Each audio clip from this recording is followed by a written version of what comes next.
What if I told you that being the nice girl is exactly what's keeping you stuck, small, and unseen? What if the very thing you've been praised for your entire life is the thing that's holding you back from your power? Here's the question I want you to sit with today. Are you truly being kind, or are you just afraid of being disliked? Stick around, because by the end of this video, you'll know the difference. And once you see it, you'll never filter yourself the same way again. From the time we're little girls, we're taught to be good, be sweet, be agreeable. Don't speak too loudly. Don't upset anyone.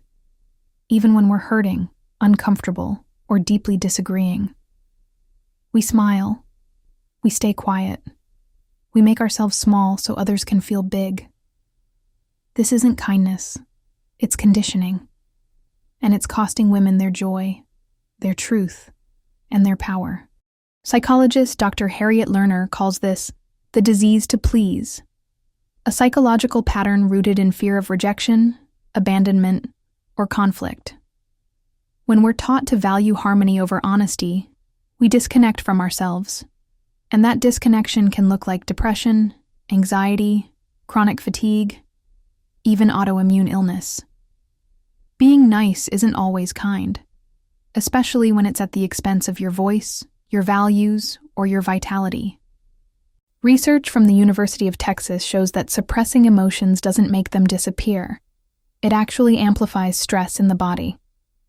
When you constantly filter yourself to avoid conflict, your nervous system is in a chronic state of hypervigilance. You may look calm on the outside, but internally, you're carrying the weight of every unsaid truth, every fake smile, every moment you betrayed your own boundaries to make someone else comfortable. Over time, this isn't just exhausting. It's dangerous. A 2013 study published in the American Journal of Public Health linked chronic emotional suppression with increased risk of premature death. Your niceness should not come at the cost of your aliveness. Here's the truth. Being unfiltered doesn't mean being unkind. It means being in integrity. You can be honest without being harsh. You can be direct without being destructive.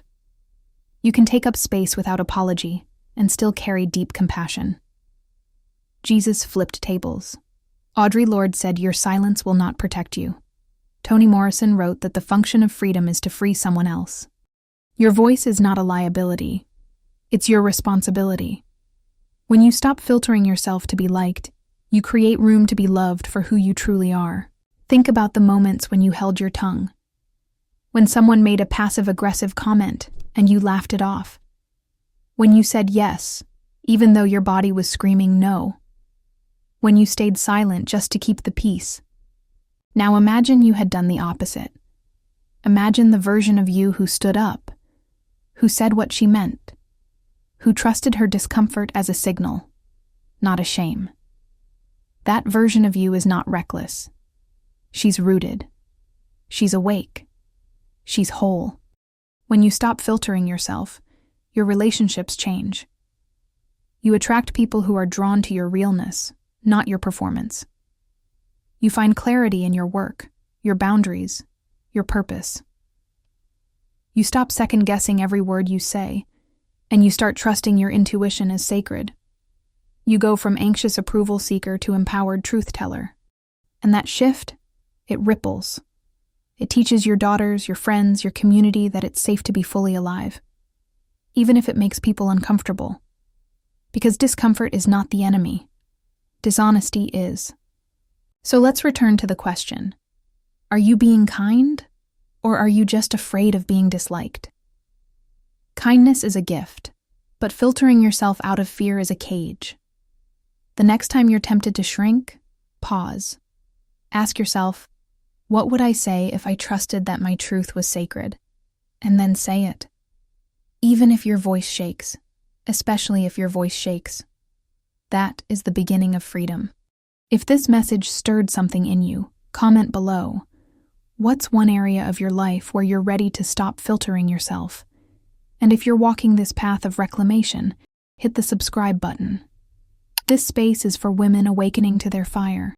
Share this video with another woman who needs this reminder. She was not born to be palatable. She was born to be powerful. Thank you for being here with me in Sacred Flame Sisterhood. Speak your truth. Light your fire. The world is waiting for your voice.